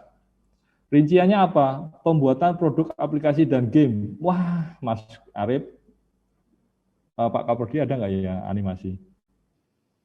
Nah, ini bisa sekali terserap teman-teman dari animasi, 3D artis. Nah, kriteria peserta mampu membuat sketsa gambar. Jelas, sebelum masuk D3 animasi harus skill sketsa gambarnya harus kuat, salah satu seleksinya. Mampu mengoperasikan tools teknik Adobe Photoshop atau Illustrator. sipil ini, gitu, dan lain-lain. Tuh jumlah ini perusahaannya. Nah, ini contohnya ya. Jadi kalau kita klik ini, membuat apa saja metodenya dan lain-lain. Udah, itu mudah sekali ya. Berikutnya nih ada 3D animator. Ini apa namanya? Kegiatan-kegiatan yang sudah diterima proposalnya oleh Kemendikbud Ristek Dikti. Kemudian diupload di webnya Kemendikbud di kampus Merdeka itu. Lowongannya seperti ini. Ini Anda tinggal daftar saja nanti. Ini 3D animator, jelas sekali ini udah wilayah kita, wilayah seni media rekam. 3D artis, ya kan? Kemudian 3D content creator, udah itu semua. 3D ilustrator, ya. Kalau seperti ini misalnya usahaku legal. Nah, ini yang dibutuhkan mungkin mahasiswa hukum. Ya. Nah, kan jelas mahasiswa perguruan tinggi yang sedang menempuh minimal semester 5 mahasiswa jurusan hukum. Jelas. Oh iya, saya jelaskan sekali. Mau ingat. Jadi yang bisa atau yang berhak atau yang dapat melakukan atau mengikuti kegiatan MBKM ini adalah mahasiswa yang duduk semester 5 atau lebih. Jadi untuk 1, 2, 3, 4 itu belum, karena itu aturannya. Jadi tapi kenapa tetap diundang? Karena untuk membaca situasinya, untuk biar paham kegiatannya, sehingga ke depan dapat membuat perencanaan. Oh, saya semester 5 nanti akan MBKM kemana? Pertukaran pelajar, atau magang, atau studi independen, atau wirausaha. Kan baru 3 tadi yang dibuka, 6-nya belum. Anda bisa memperkirakan mempunyai rencana seperti itu. Nah, ini semester 5 ya. Ini yang diminta mahasiswa jurusan hukum. Nah, seperti itu. Itu. Kemudian misalnya ini masih banyak sebenarnya di bawah. Acting ke akuntan ini mungkin keuangan. Nah, kemarin itu ini animasi game. Ini kan sudah jelas sekali, ini di Balikpapan, Kalimantan Timur. Kamu akan ada jadwal masuk kantor dan bekerja dari manapun. Ini dibiayai. Kalau Anda harus ke Balikpapan, dibiayai nanti. Jelas sekali, banyak sekali kegiatan yang bisa dilakukan. Nah, kemarin saya itu membaca, ini animator, banyak sekali kan, animator. Kemudian area marketing ini misalnya. Kemarin tuh saya membaca ini Pak Lili sebagai kajur televisi itu tentang pembuatan profil, jadi video. Jadi itu teman-teman mahasiswa dari film dan televisi bisa masuk ke sana. Branding marketingnya apa ya, lupa. Nah, ini misalnya seperti ini. Brand social interns. Nah, ini kreativitas pembuatan konten atau itu juga bisa. Lupa saya kemarin saya. Tapi ini contohnya. Jadi teman-teman mahasiswa bisa mengklik aja di sini, nanti mendaftar di kampus Merdeka Kemendikbud, kemudian pilih programnya, magang, kemudian Anda browse ya. Browse ini apa perusahaan-perusahaan apa saja yang ada dan menawarkan pola atau bentuk magang seperti apa. Anda bisa misalnya ini konten kreator ya. Jadi misalnya begini, kalau yang dibutuhkan di situ mahasiswa di kafe misalnya, tapi ada keterangannya, atau mahasiswa prodi yang setara. Jadi asumsi saya mereka belum tahu kalau selain DKV ada fotografi, ada film dan televisi, ada animasi. Mereka belum tahu. Daftar aja dulu supaya mereka tahu. Oh, ini bahkan dari animasi, dari fotografi atau dari film dan televisi ini lebih tepat. Ini yang malah bisa diterima seperti itu. Oh ini nggak ada ya. Ya itu contohnya teman-teman semua nanti ada browsing-browsing sendiri yang kira-kira bisa Anda lakukan untuk magang dan proyek independen ini. Ya kurang lebihnya mohon maaf itu yang bisa saya sampaikan, mungkin nanti bisa dilanjut di sesi tanya jawab. Terima kasih, saya kembalikan ke moderator. Wassalamualaikum warahmatullahi wabarakatuh. Terima kasih Bapak Oscar yang telah menyampaikan materinya terkait dengan magang dan studi independen. Kalau saya boleh menyimpulkan tentang apa yang disampaikan oleh Pak Oscar ini, saya mengutip dari Direktur Jenderal Perguruan Tinggi, Profesor Dr. Nizam, berpendapat, para pencari kerja tanpa lelah melamar lowongan dan mengikuti acara-acara pengembangan diri agar menaikkan daya saing dan daya jual di mata employer. Para recruiter juga tanpa lelah berkeliling Indonesia menggunakan berbagai platform untuk dapat mengakuisisi talenta-talenta terbaik bangsa ini. Namun, seringkali keduanya tidak bertemu di ujung jalan. Melalui program magang dan studi independen ini, diharapkan dapat menjadi solusi bagi kedua pihak agar dapat saling mencapai tujuan yang diinginkan. Nah, ini tadi yang disampaikan oleh Pak Oscar sangat menarik sekali. Kadang-kadang para pencari kerja dan para lulusan-lulusan yang sebenarnya mempunyai kapabilitas untuk bekerja di perusahaan tersebut tidak bertemu ya. Jadi tidak bertemu di ujung jalan. Nah, ini program ini mempercepat untuk mempertemukan di jalan yang sama, jalan yang benar gitu ya. Nah, baik. Sebetulnya masih ada satu pemateri, namun karena waktu ya Mas Arif Sulistiono, karena waktu yang sudah menunjukkan pukul 20.58, kita berlanjut terlebih dahulu saja ke sesi tanya jawab. Nah, ini pasti sudah banyak para mahasiswa yang ingin bertanya. Saya persilahkan pada mahasiswa yang ingin bertanya, bisa bertanya di kolom chat atau bisa secara lisan menyampaikannya. Jangan lupa bagi para mahasiswa untuk mengisi daftar presensi yang telah di-share oleh Pak Oscar di kolom chat untuk mengisi presensi. Silakan, ada pertanyaan? Sudah cukup jelas kayaknya ya. Sudah cukup jelas ya? Oke. Ya, atau mungkin saya yang bertanya boleh?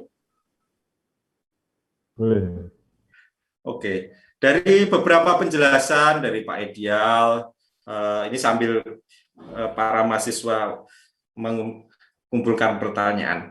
Nah, dari penjelasan Pak Edial, Pak Dindin, dan Pak Oscar tadi, saya membayangkan akan banyak sekali nih program Merdeka Belajar. Kalau tidak salah tadi ada 8 program yang kebetulan baru dibuka 3 program pertukaran pelajar, magang, dan studi independen.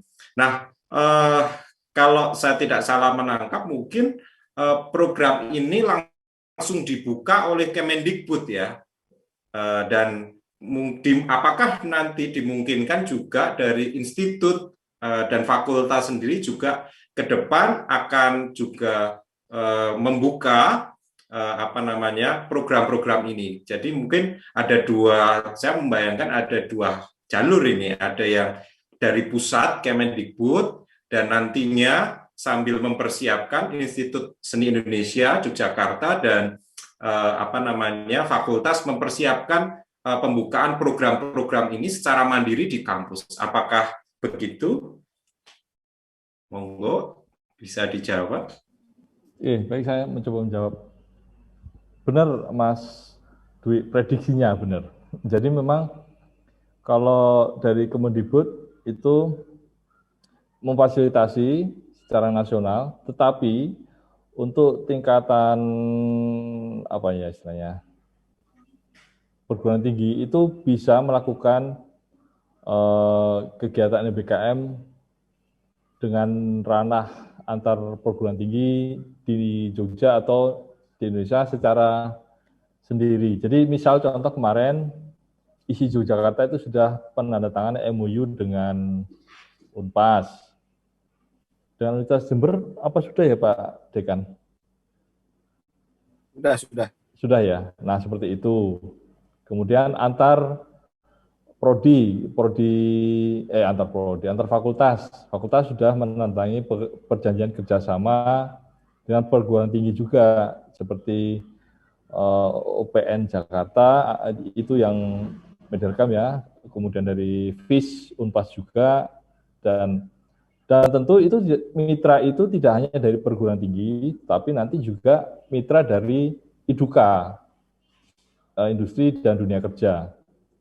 Karena sasarannya memang ke arah sana. Nah, itu yang sedang digali dan dicari, dan nanti apabila sudah ada kerjasama itu, perjanjian itu mahasiswa sudah bisa diarahkan untuk melakukan beberapa kegiatan atau program yang di MBKM tadi. Seperti itu, Mas Dwi. Mungkin ada yang bisa menambahkan nanti informasi. Terima kasih, Pak Oscar. Baik, ini mungkin Pak Dekan, raise hand, apakah ingin ada sesuatu yang disampaikan? Ya, baik. Terima kasih pembawa acara dan para narasumber. Menarik sekali apa yang telah disampaikan. Untuk program pertukaran pelajar, saya kira saya menghimbau kepada mahasiswa dan para dosen untuk mensosialisasikan ini kepada mahasiswa lagi, supaya mahasiswa kita bisa menggunakan kesempatan ini. Terima kasih informasinya, Pak Dindin. Kemudian untuk yang magang, itu mungkin fakultas akan mengambil langkah untuk mendorong. Jadi perusahaan-perusahaan yang berkaitan dengan prodi-prodi yang ada, misalnya yang di fakultas, untuk mendaftarkan ke sana. Nah, mungkin Pak Oscar punyakah informasi bagaimana cara perusahaan itu bisa mendaftar ke Kemendikbud? Karena dengan kita mendorong itu akan memperbesar peluang mahasiswa kita untuk magang. Saya kira itu. Terima kasih. Baik, mungkin langsung saya Mas Dwi ya. Ya, silakan. Baik Pak Dekan, kalau untuk perusahaan yang mendaftar ke Kemendikbud itu sebenarnya sudah untuk batch 1 itu sudah selesai. Jadi sudah ditutup karena segera akan mulai ada pendaftaran oleh mahasiswa. Tapi untuk batch 2 itu akan ada lagi. Jadi mungkin nanti kita bisa mendata perusahaan-perusahaan apa saja, dan itu bisa kita kita berikan informasi untuk mendaftar. Jadi seperti contoh, yang batch 1 ini, itu dari mitra kesehatan belum ada. Ya mungkin kan situasinya ya, jadi kemarin tim Pokja dari Kemendikbud itu sudah melakukan lobby juga ke rumah sakit. Karena apa? Karena banyak mahasiswa mahasiswa kedokteran, mahasiswa perawatan, tetangga kita tahu Pak Arif, Akbid, mahasiswi nih, bukan mahasiswa dari Akbid seperti itu kan butuh juga mereka untuk terserap di dunia kerja secara magang misalnya di dunia kerja. Tapi karena situasinya masih seperti ini, mereka bukan menolak tapi merasa tidak mampu. Jadi yang seperti dijelaskan kemarin, silahkan Mas, kalau mau magang silahkan. Tapi kalau harus ada yang mendampingi, kami belum bisa. Kami masih tenaganya belum bisa ada yang mendampingi, menjadi pendamping langsung mahasiswa. Nah seperti itu. Jadi tim Pokja Kemendikbud akhirnya ragu, tidak melakukan lagi. Karena apa? Karena ragu kalau mahasiswa magang tidak didampingi secara intensif, secara profesional, kualitasnya tidak seperti yang diharapkan. Nah akhirnya untuk yang batch 1 ini yang tenaga kesehatan itu belum bisa terserap. Tetapi lobby itu masih tetap dilakukan, sehingga batch kedua nanti ada tentu lebih luas lagi lapangan kerja yang bisa dibuka untuk magang. Jadi itu informasi saya sampaikan. Masih ada bisa peluangnya. Jadi harapannya tetap kita harus bisa bergerak, karena kalau saya browsing-browsing di web tadi itu sebenarnya cocok mahasiswa kita di sana. Tapi yang dicantumkan mahasiswa di kafe atau yang prodi yang setara. Nah, mereka belum paham kalau itu lebih tepat ke mahasiswa kita. Nah, itu tugasnya kita untuk mendorong mahasiswa untuk masuk aja dulu, terbaca. Oh, perusahaan akan menilai, oh ini malah lebih tepat ini mahasiswa dari fotografi, dari film televisi, animasi, dan lain-lain. Ya itu informasinya. Terima kasih. Baik, terima kasih. Baik, ini menarik sekali ya. Bagaimana pertukaran pelajar ini membuka ruang yang luas bagi para mahasiswa di seluruh Indonesia untuk bisa mengeksplor keilmuan. Tidak menutup kemungkinan, saya membayangkan, misalkan ada sekolah tinggi ilmu kepolisian, begitu, mengambil mata kuliah di prodi film dan televisi. Nah, jadi misalkan mengambil mata kuliah produksi film dokumenter. Nah, bisa jadi melakukan investigasi sambil membuat film dokumenter. Nah, ini menarik sekali. Ada juga misalkan fotografi forensik. Nah, itu perlu dipelajari secara fotografis bagaimana, itu mungkin menarik, bisa ditukar gitu ya. Tapi kalau misal mahasiswa kita belajar ke sekolah tinggi kepolisian, wah saya nggak tahu belajar apa itu. Oke, baik. Ini ada pertanyaan dari mahasiswa Ihza Afriki Afal di chat. Permisi Bapak dan Ibu, saya izin bertanya, untuk pertukaran pelajar antar prodi, apakah mahasiswa harus terikat seluruh mata kuliah dalam satu semester atau bebas memilih mata kuliah? Semisal, saya memilih satu mata kuliah saja di lintas prodi. Monggo, mungkin Pak Dindin atau Pak Oscar bisa menjawab.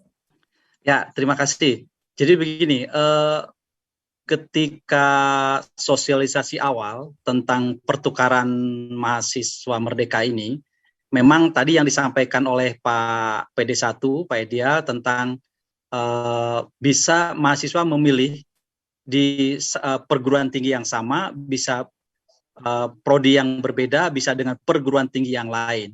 Tetapi di dalam pelaksanaan, terakhir-terakhir ini malah itu tidak dibahas. Jadi kita fokus ke yang antar pulau. Karena nanti mahasiswa di dalam aplikasi MBKM, itu langsung dipilih untuk memilih pulau. Jadi misalkan mahasiswa yang asal Sumatera kuliah di ISI, dia tidak bisa nanti mengklik, nanti tawarannya itu bukan Jawa dan Sumatera, tapi mungkin di luar pulau itu. Sehingga sosialisasi yang awal diberikannya tadi sampaikan oleh Pak Edia tentang prodi di satu perguruan tinggi misalkan antar prodi. Nah, pelaksanaannya ternyata di dalam aplikasi itu tidak muncul karena yang ditawarkan itu adalah antar pulau. Nah, ini yang tadi saya sampaikan, memang tim MBKM sendiri ini belum fix betul, sehingga saya untuk yang antar prodi ini malah saya belum jelas betul bagaimana sistemnya, karena yang sudah ditawarkan sekali lagi sistem yang di dalam aplikasi itu mereka harus memilih yang berbeda pulau. Jadi yang di antar prodi sendiri itu tidak diakomodir di dalam aplikasi itu. Jadi antara sosialisasi awal dengan pelaksanaan terakhir ini sangat berbeda.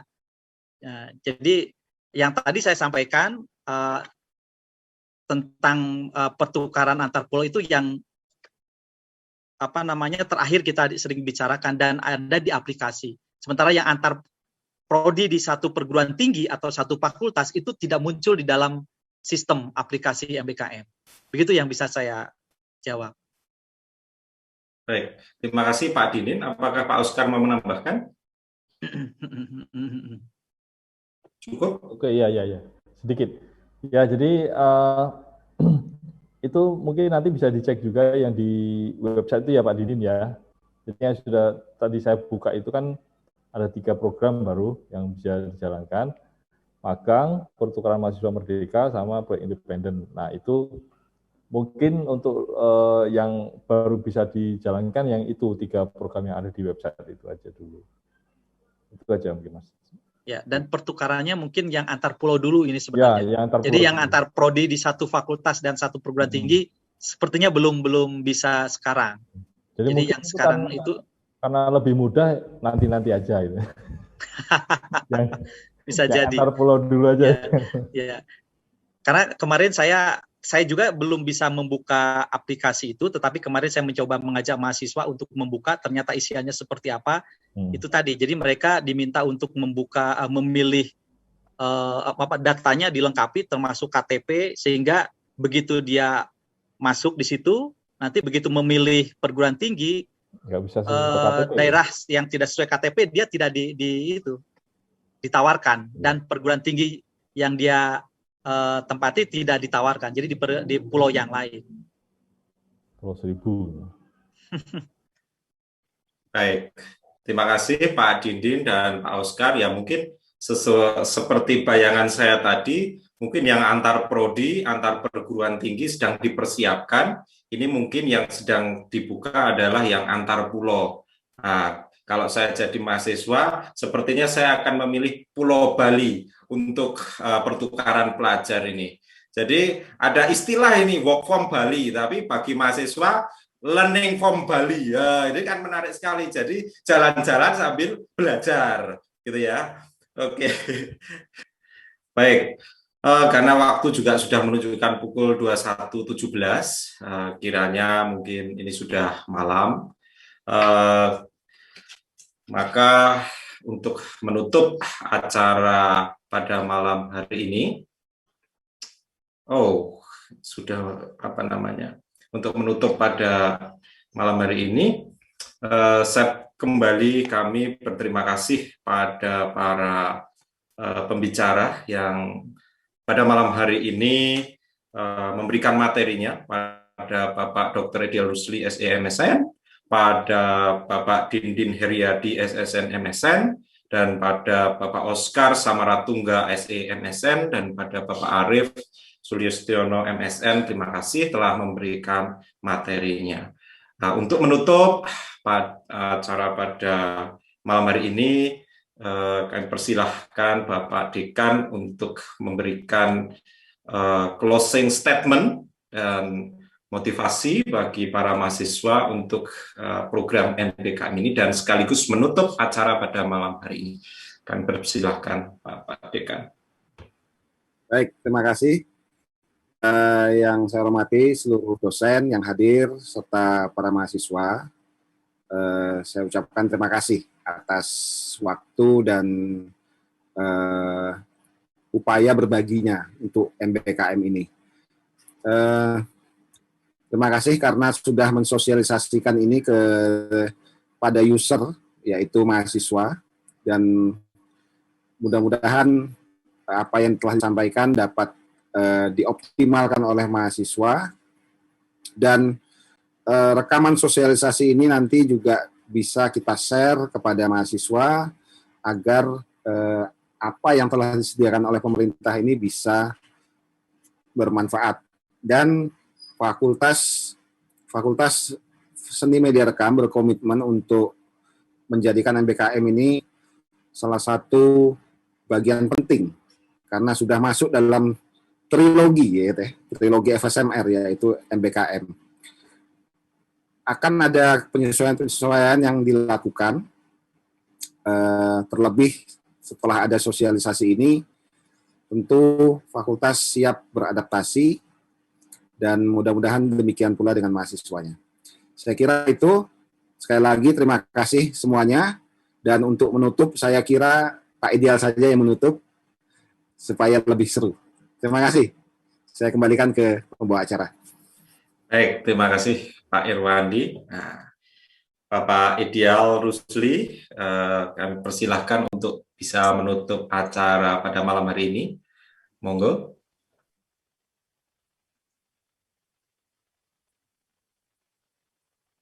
Ya, terima kasih. Alhamdulillah acara sosialisasi ini tentu dibantu yang paling besar adalah dengan Pak Oscar yang selalu memotivasi saya untuk memotivasi semua terselenggaranya ini, dan Pak Arief, terutama Pak Dekan. Saya terima kasih bahwa acara ini setelah terselenggara dengan baik. Yang saya juga akan berterima kasih kepada Pak Dindin yang menyediakan waktu. Sampai saya harus mengingatkan Pak Dindin ini karena banyak kesibukan yang harus dilakukan Pak Dindin, saya paham sekali. Tentu terima kasih semua kepada teman-teman, kepada para dosen. Semoga kita berharap program MPKM dari pemerintah ini berjalan dengan baik. Tentu masih ada kekurangan, saya mengatakan iya karena ini belum sempurna semuanya, karena pemerintah juga baru mempersiapkan ini semuanya. Tapi saya yakin program ini akan menjadi lebih baik di kemudian hari. Saya pikir itu kita akhiri. Monggo. Assalamualaikum warahmatullahi wabarakatuh. Saya kembalikan ke Pak Dwi yang hebat ini. Saya tersepona dengan Pak Dwi. Hebat Pak Dwi. Terima kasih semuanya atas kerjasamanya. Monggo Pak Dwi. Terima kasih kembali Bapak Ideal Rusli. Tiba di akhir acara. Untuk itu selamat malam, selamat melanjutkan aktivitas selanjutnya. Salam sejahtera untuk kita semua. Acara ini kami tutup.